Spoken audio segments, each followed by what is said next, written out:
Hello and welcome to the first episode of this podcast. If you're hearing this, you should be from the amino, and if you don't know what that is, and you're here just because you came across this video or sound or whatever, well, I can explain to you what's going on.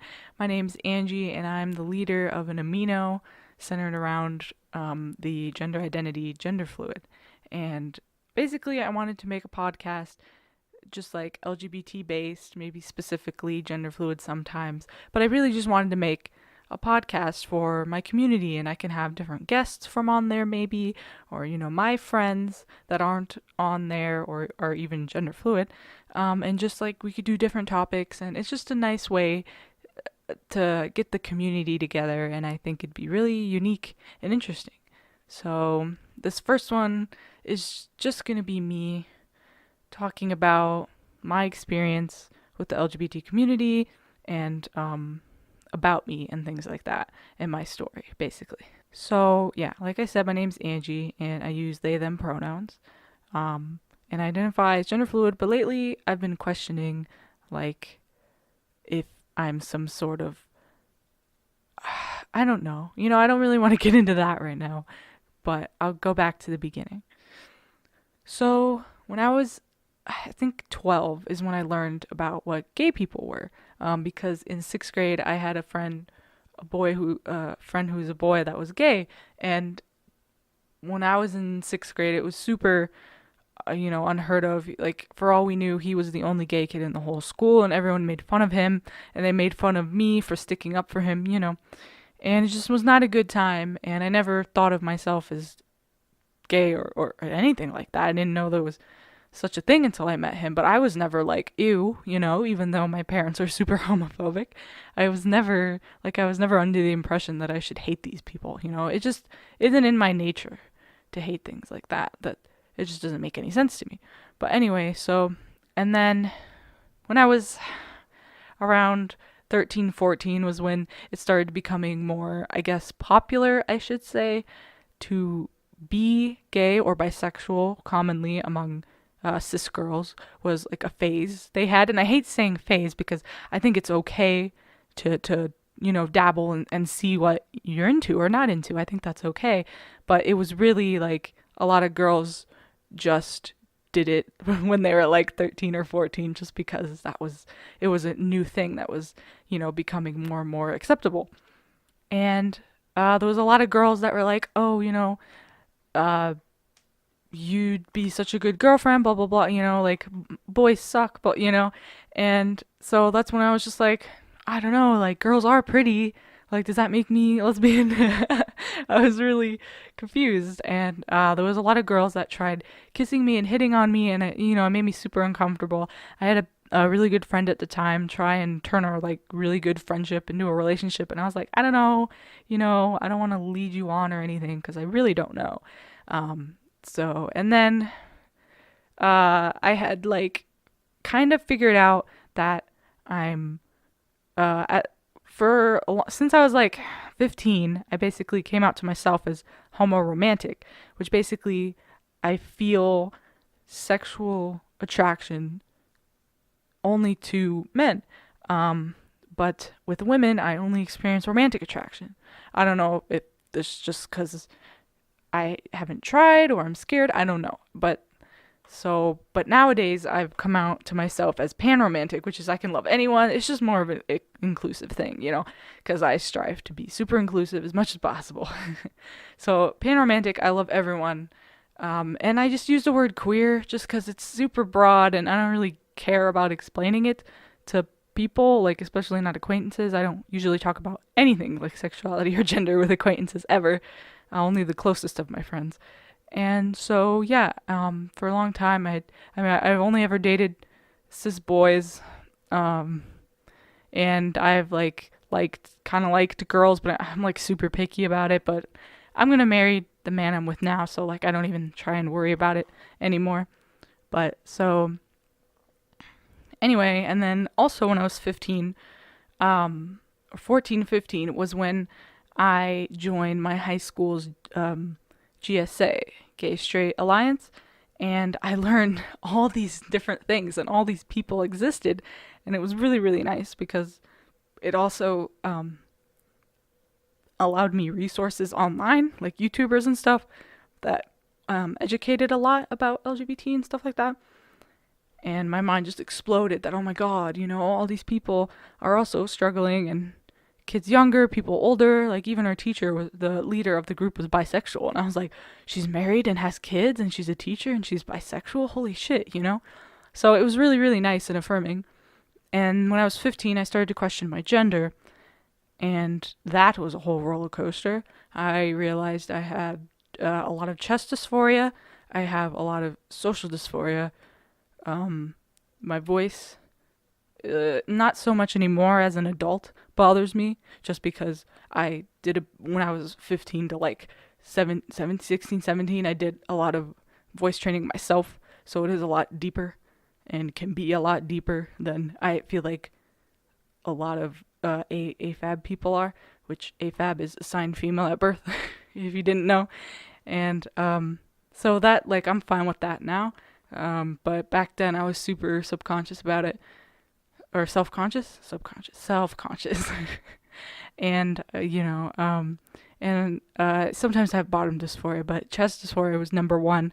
And then when I was 16 in 11th grade, my friend had gotten me my first binder behind my parents' back, and it was amazing. I cried. I was in shock, and when I put it on, I cried, and it was really good. Like, I wore it. I tried wearing it every day to school. I got caught once wearing it by my mom, but we're not going to talk about that.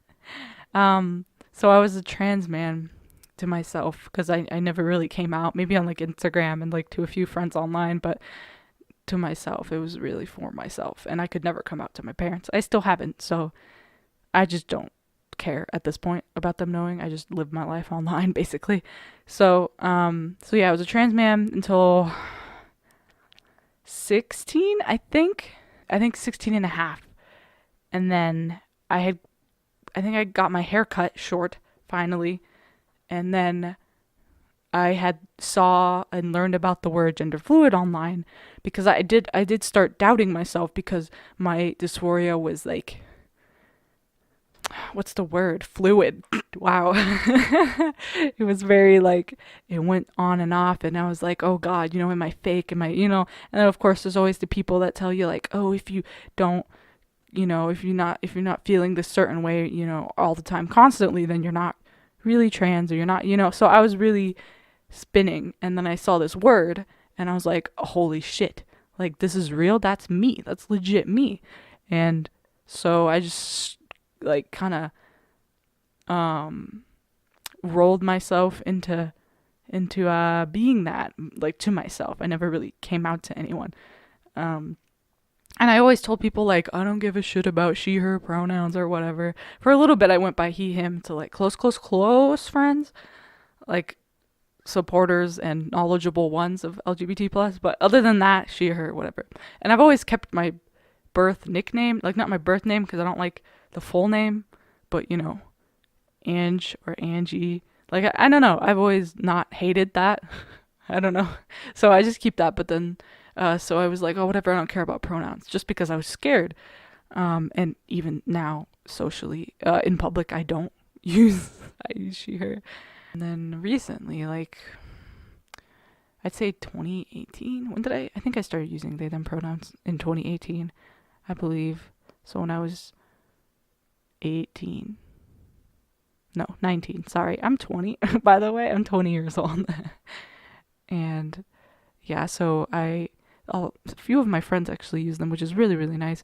Sometimes it catches me off guard when someone uses she, her pronouns for me, like online. I'm just like, who is that person talking about? Oh, yeah, me. Oops, sorry. And so it really throws me off guard sometimes. But my son calls me by they, them. Two of my close friends, no, my son, his friends call me they, them, which is really, really nice. And then two of my close friends who are also not cisgendered, yeah, they also call me they, them. And people online call me they, them, unless they're disrespecting me on purpose, which that has happened a lot recently, but like, it's no big deal. I'm not affected by that stuff, especially from children. It doesn't bother me. But yeah, in public and to family and my boyfriend, they all call me she, her. And I don't really give a crap. Like, I really don't. It's different. It's because they don't know. So it doesn't hurt me as much, I'm sure they would try their best if I told them, because they try their best for other people I've known that use different pronouns than what they would be used to calling them, I guess. So I know they wouldn't try. I'm just really not confrontational, and I don't like explaining myself, especially, it's a little easier online, but in person, you're not going to catch me doing that. So yeah. Yeah, and then so when I figured out that word, and I did start packing when I was 17. I think senior year I started packing as well. Sadly, I never got like an actual packer. I just used what I could, but it worked. And there was this horrible one time where a kid in school, well, she was trans, so like, but she was just being super inappropriate, and I was just, it was my first time packing at school, and I whispered to her in the morning before class, like, hey, I'm super excited, I'm packing today, I just wanted to share with someone that I trusted, and she just grabs my crotch right in front of everyone. And I was so like, oh my god, like, that's so dangerous. Like, I'm not out to anyone. My brother goes to this school. Like, I can't be out, you know what I mean? So it was just super scary. But I pushed her hand away, and I was just like, hey, stop. And she was like, I'm so sorry, I'm just so excited for you. She didn't mean harm. She has trouble with that kind of stuff, but it was just scary to me in the moment because we're at school, at a public place, so, but yeah, I never came out to my teachers. I never came out to my parents or my siblings or any of my family, really. I don't really feel a need to. I don't live near or with them, and it doesn't affect me being anymore. Keyword, anymore. I moved out.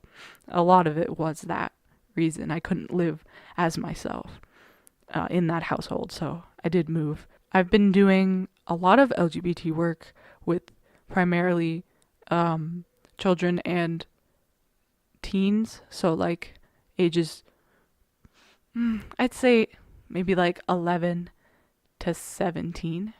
And then, of course, adults, I try to help. It's a lot easier to help teens, in my experience. I don't know why. It's just adults. I feel like it's a little more complicated, maybe. I don't know.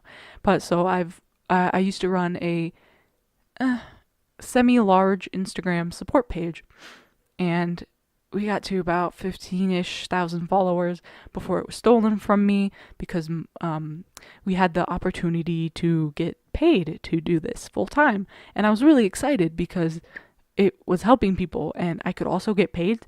So it was just like a reward thing after doing it for so long unpaid. And when money came into it, another one of the admins I had helping me ended up changing the email and password and completely taking it from me, and it was awful. They never said sorry. They never gave it back. I never saw any of that account again, and my name and my face were all over it, and I just wish I could at least taken down everything about me so I wouldn't be associated, because he took it, he didn't delete any of the former things that we did, and he just started posting selfies and made it a personal, as if all those 15,000 people were there to see him. No. So, but yeah, so I kind of moved away from Instagram, and when I found Amino, it was pretty cool. And so I had Danny, who is my best friend, and I call him my son. I've known him since he was like 3 and I was like 4. No, too young. I've known him since he was like 3 and I was like 7, or he was like 4 and I was like 7. I don't remember. It's been so long. But I'm not going to go into too detail about that because I'm sure he'll be on an episode as a guest on this podcast because we talk a lot. So yeah. And so that's really exciting too. We'll probably talk about how we met and like his gender identity if he wants to, So what happened was I was trying to find a community online more specifically for me, because in like transgender amino and LGBT amino, it's not really like, people don't actually give a shit. Like, there aren't enough for anyone to give a shit in those big communities. Everything else is a focus, but not gender fluid.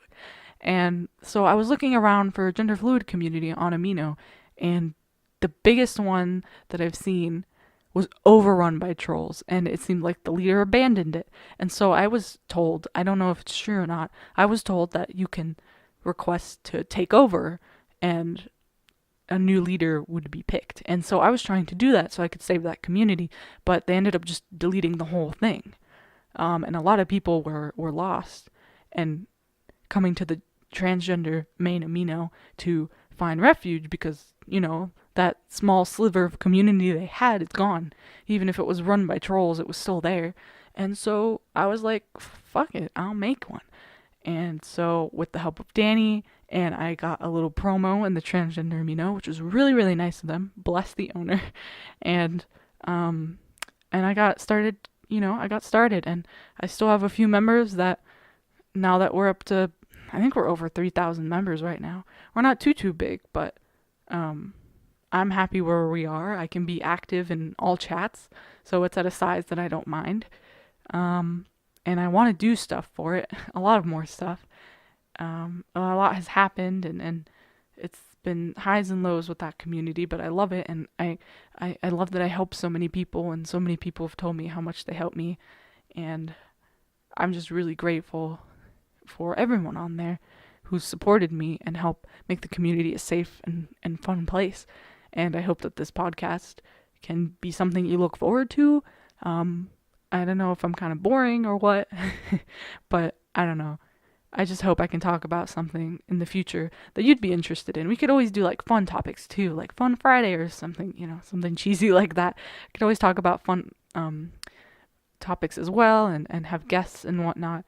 And so that's really exciting. And I'm not sure how long the podcasts are going to be. I guess it just depends how long we can keep talking and keep coming up with content and whatnot. But this one's totally unplanned, unscripted, and it's probably not going to be that long. I'm just going from my head and whatnot. So that's basically my journey with the LGBT community up until now. I am active, and I think I always will be active. Oh, there was something I forgot. When I was 14, I went to my first Pride, or 15?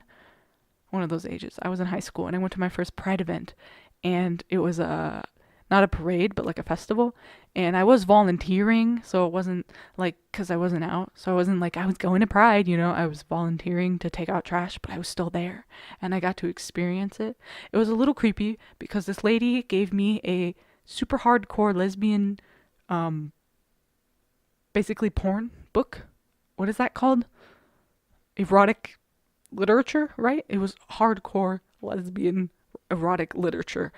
I'm sorry for you youngins. She signed it with my name, my birth name on it, and she gave it to me. And I was like, oh, cool, a book by, a person. Cool, like, this is amazing. I've never, I didn't know that gay people could write books. I don't know. I was out there, And so I started reading it after she walked away, and I was like, oh, hello, I am a child. And I felt so uncomfortable. It was like, and it wasn't even that well written. It felt like fan fiction. Like, okay, fan fiction can be written really well. I mean, it was like bad fan fiction. You know what I mean? It just, it was awful. And I walk up to the teacher that was like there with us, because our GSA also had a booth at the Pride, and that's what I was helping volunteer with. And I was like, can you take a second to read like the first page of that book? And she does, and she's like, oh my. I'm like, yeah, I don't think I can take that home to my parents. And she's like, we'll just get rid of this. And I don't remember what she did, if she just threw it in a trash can or gave it back. I have no idea what she did, but it really threw me off. And then I went to my second Pride in 2018. Yeah, before I moved, 2018, I think. And I went with Danny, and it was amazing. I got to dress up in rainbow, and I wore my binder, and I bought my first pride gear, kind of. I bought my first rainbow flag because they didn't have gender fluid flag, whatever. Okay, they can't have every flag, but I got my first pride flag, and I wore it the whole time after I bought it, and it was really, really fun. A Cher impersonator came, Spikey Van Dyke came, and if you don't know, he's my favorite drag king, and the best one, in my opinion. But you can YouTube him, and he's really badass. I mean, he has an Instagram as well. But, and there was a bunch of other people I didn't recognize, but they were amazing too, a lot of drag queens. And it was so magical. Everywhere you turned, it was happy pride, like it was a free event. Of course, they took donations, and there was lots of vendors and food, and it was just so nice. Ugh, amazing. And if you're ever able to go to Pride, if it's accessible and safe for you, I highly, highly recommend it. It is the most safe you'll ever feel. Just so safe. Like everywhere you turned, it was, love is love, happy Pride. Like I even got to take part in a, I think it was an LGBT health, like survey, like sexual health survey. So that was really cool. Like, and the guy was really nice about it. I also got to meet a really cool group called Array. They're they're kind of like a GSA, but I'm not sure if they're for a school or if they're just an independent one. I think they're just an independent one, but they were really cool. They had a booth there and a really cool leader named Hal. I believe their name is Hal. But yeah, so we went to a couple of their meetings after, and Pride was just great, and I highly recommend Pride. My next goal is to go to Atlanta Pride, because I heard it's huge. Like, I heard like over 300,000 people go, or something like that. I don't even know if that's true, but I just know it's huge. And I think that's a parade, which I've never been to. I'd like to go to a parade too, but I like festivals a lot more. But I could try a parade, I'm sure. But, so, I don't think I'll be in America for Atlanta this year, Atlanta Pride, but for sure next year then. And I'll have to look into other ones too. Maybe they have a winter pride. I don't know. So, that's basically it for this episode. And I hope you enjoy this podcast and further podcasts, because I finally got my mic today and I'm really excited to do this and talk to you guys and talk with you guys and my friends and Danny. And, I like talking, obviously, and I want my voice to impact people in a positive way, hopefully, and maybe, inform people. And so, yeah, I hope you enjoy this, and I don't know what to call this podcast. If you listen this far, please definitely message me on Amino or Instagram and let me know what I should name the podcast. I'll probably make it to a vote on the Amino.